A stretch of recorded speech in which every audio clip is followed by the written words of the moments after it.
મજેવડી ભવનાથ બોલો સાહેબ, ક્યાં જાવ બોલો? આખું જુનાગઢ ફરવું હોય, ફેરાવશું? જુનાગઢ ફરવું? બોલો ક્યાં લઈ જાવ પેલા? દામોદર કુંડ લઈ લ્યો. હાલો.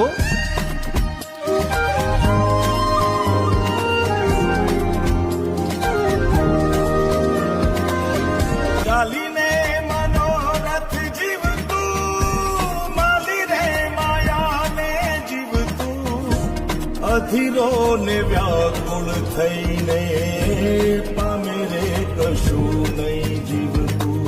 ઓ અધીરો ને વ્યાકુળ થઈને પામે રે કશું નહીં જીવતું. ચાલીને મનોરથ જીવતું, માલી રે માયાને જીવતું, અધીરો ને વ્યા